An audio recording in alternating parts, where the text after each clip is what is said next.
Since the dawn of the internet age, media in America has been undergoing substantial changes. I want to highlight just some of the major trends for you here. After peaking around 1990, newspaper circulation has begun to fall. This is not just a shift from print to digital, as digital subscribers to major newspapers have not kept pace with the decline in print subscriptions. As circulation has decreased, many newspapers in the United States have folded up shop or dramatically cut back on staff in their newsrooms. While prominent national newspapers such as the New York Times, Washington Post, and Wall Street Journal continue to generate strong revenues from both print and digital sources, the brunt of the declining circulation trend has been felt by local newspapers.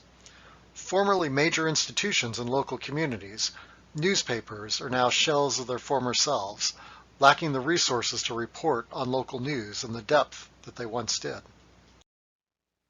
Along with declining newspaper circulation, viewership of network nightly news broadcasts has also declined substantially.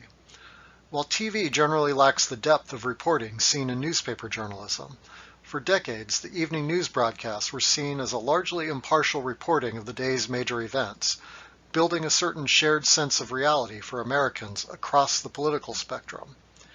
As viewership in this type of reporting has declined, Americans have increasingly turned to places such as cable, where different channels cater more to Americans of one ideological leaning or another, reporting stories in ways that tend not to challenge the viewer's political leanings. The most prominent current trend has been the rapid increase in online platforms as a source from which people often get their news, soon to outpace television as people's major source of news. While online news has the advantage of being convenient and also having a much greater diversity of publishers, not just in terms of ideological leaning, but also in terms of the subject matter they specialize in, the risk is that the adherence of many online news sources to professional standards of journalism is shaky at best. More so than at any time since the rise of professional journalism, American consumers of news find themselves in a Wild West-style media environment. This places a greater burden on consumers of news to think more deeply about the reliability of information they view online. Having been raised in more of that Wild West media environment, it's actually younger Americans who appear to be more savvy at evaluating statements they read in the news than older Americans.